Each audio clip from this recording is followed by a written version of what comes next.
سارے لوگ کہتے ہیں کہ رسول کریم صلی اللہ علیہ وسلم نے ایسا میلاد نہیں منایا جیسے ہم مناتے ہیں، یا بہت سارے صحابہ کرام رضی اللہ تعالیٰ عنہ اجمعین نے ایسا میلاد نہیں منایا، دیگی اتارے نہیں جس طرح ہم اتارتے ہیں۔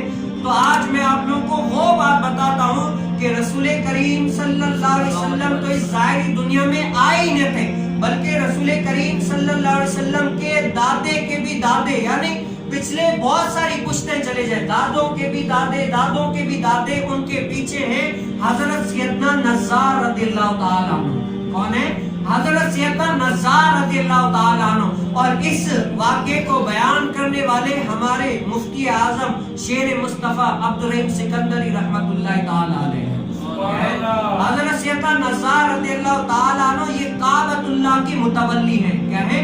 کعبۃ اللہ کے متولی ہیں، کعبے میں صفائی کرتے ہیں کام کاج کے لیے، جیسے مسجدوں میں آج کل ہوتے ہیں، وہ حضرت سیدنا نزار رضی اللہ تعالیٰ عنہ کعبے کے متولی ہیں۔ ایک دن کیا ہوا، سارے عرب والوں کو بلایا کہ اے عرب والوں آؤ حضرت سیدنا نزار کی دعوت کھاؤ۔ حضرت سیدنا نزار رضی اللہ تعالیٰ عنہ نے 200 اونٹ جو ہے نا ذبح کر کے لوگوں کو بلایا، کہا کہ آؤ نزار کی دعوت کھاؤ۔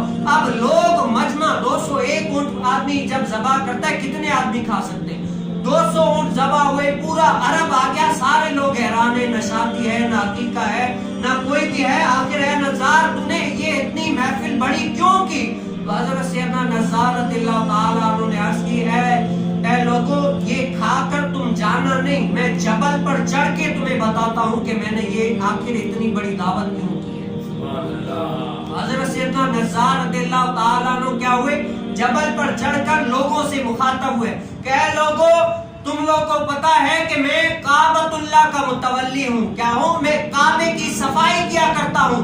ایک دن جب میں کعبے کی صفائی کرتے ہوئے کرتے کیا ہوا، عمرہ کر رہا تھا، لبیک اللہم لبیک کی جو ہے نا صدائیں لگا رہا تھا، تو ایک مرتبہ کیا ہوا، میں تو لبیک کی آوازیں بلند کر رہا ہوں لیکن میری پیٹھ سے بھی لبیک کی آوازیں آ رہی کیا آ رہی تھی؟ پیٹھ سے بھی لبیک کی آوازیں آ رہی تھی۔ میں بڑا حیران ہو گیا کہ آخر میری زبان سے تو لبیک آ رہا ہے، یا اللہ یہ کون سی آواز ہے جو میری پیٹھ سے لبیک کی صدائیں بلند ہو رہی ہے؟ تو میں نے عرض کیا ہے مولا آخر یہ ماجرا کیا ہے؟ تو رب کریم نے فرمایا کہ اے نزار تیری پشت میں ایک ایسا نور آئے گا جو پورے جہان کو روشن کر دے گا۔ کیا کرے گا؟